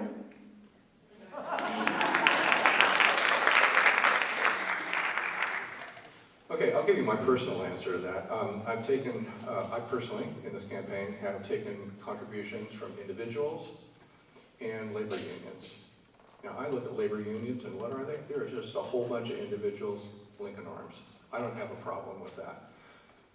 My feeling, and a big part of me and why I'm here, and this is something you don't hear from a lot of Democrats these days, unfortunately, is I want to see a reunionization of the American workforce. We want a middle class back. It wasn't the Democrats who brought us the middle class. It wasn't the Republicans. It was unions. Bring back unions. I don't have a problem with taking union money. Campaign finance reform is why I'm running, and I'm not only talking the talk, I'm walking the walk. A lot of people say they're for campaign finance reform. They take contributions from other than individuals, and then they get in office and nothing happens. And nothing is going to happen until somebody gets elected with individual donations only. And that's what I'm going to do. And after I get elected, then somebody in Minnesota or New Mexico or Missouri is going to say, hey, that guy in Oregon did it, I can do it the same way. And all of a sudden, we're not going to be doing this insanity. And it is insanity to keep allowing people to run with all this corporate money, this special interest money, and then expecting them to do something different. They're not going to bite the hand that feeds them. I'm going to represent only my constituents, not Greg Walden's big dollar special interest donors. For the 12 months ending December 2017, Greg Walden has received $2.606 million from PACs so far. Anybody want to guess how much came from the state of Oregon? Try $31,000. How much came from his district? Try $11,000. So I had to fill out a questionnaire yesterday from the Columbia Gorge Women's Group that we had met with before, and they said, would you take money, or where would you take money from? I said, if they don't have an interest in our district, I don't have an interest in taking their money. So, with that said, where has most of my money come from for this campaign? Well, it's come from the one person that I trust more than anybody else, me.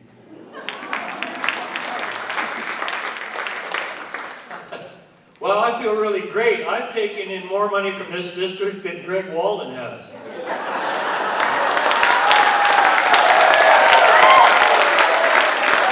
So I had the pleasure the other day of having breakfast with the Chamber of Commerce over at the barbecue, which is the best place to have breakfast in the Dalles.